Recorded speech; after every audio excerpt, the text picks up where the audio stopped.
La presencia judía en México se dio desde la colonia, con el descubrimiento de América en 1492, cuando fue el descubrimiento, ya venían con Colón judíos.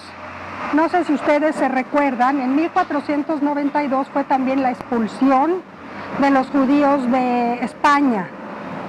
Entonces es muy lógico pensar que si están expulsados, y había una gran cantidad de investigadores de astronomía y todo esto que les facilitaron a Colón muchos de sus descubrimientos para poder llegar a América.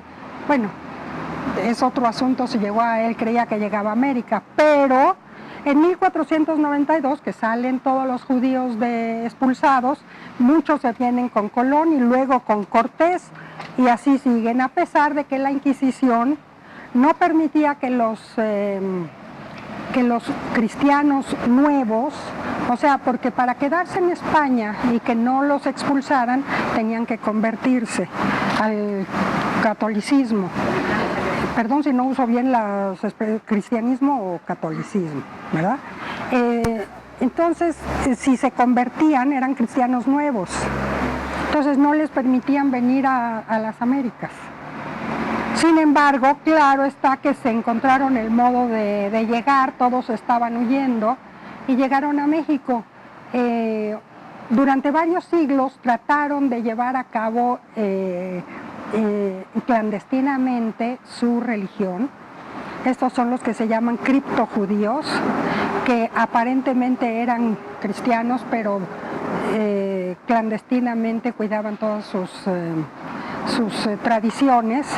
Sin embargo, la Inquisición, que también llegó a México, pues les hizo la vida muy difícil. Entonces ellos empezaron a cambiar el día del perdón, que era Yom Kippur, y que tenían que ayunar para que no los cachen, pues hacían como que a lo mejor fue cerca de una fiesta de algún santo, que entonces por eso ayunaban. En fin, como eran perseguidos y no podían llevar a cabo bien sus tradiciones, se fueron integrando en la sociedad general y se fue perdiendo. En el siglo XIX se pierde realmente una comunidad judía como tal, ya no había en ningún lado. O sea, la comunidad que conocemos ahora, esta de la que estamos hablando, es realmente una comunidad nueva.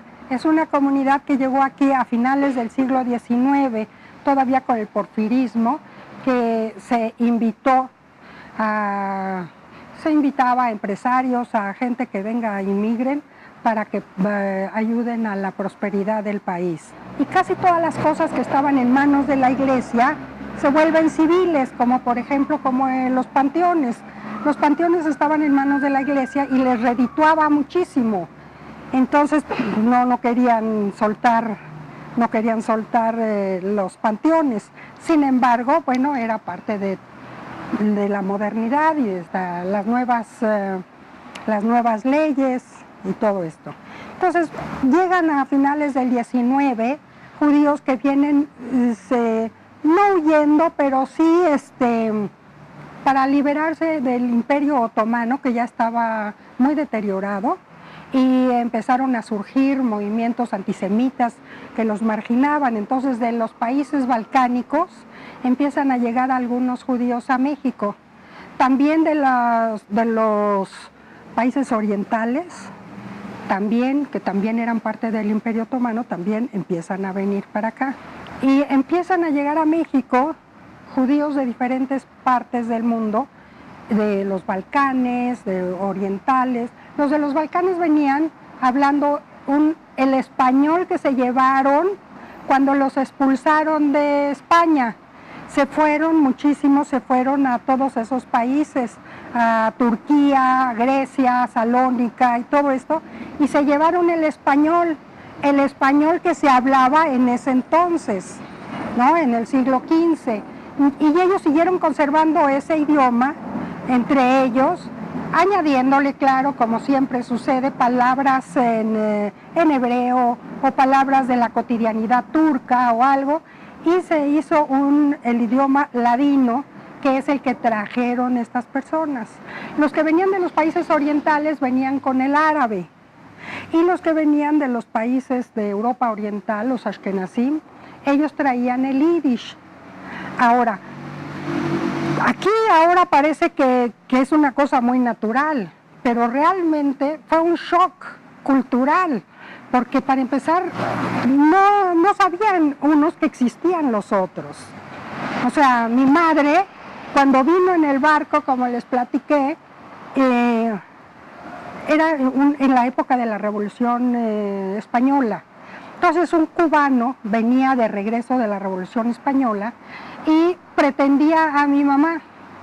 Entonces ella decía, pues si no habla yiddish, pues no es judío.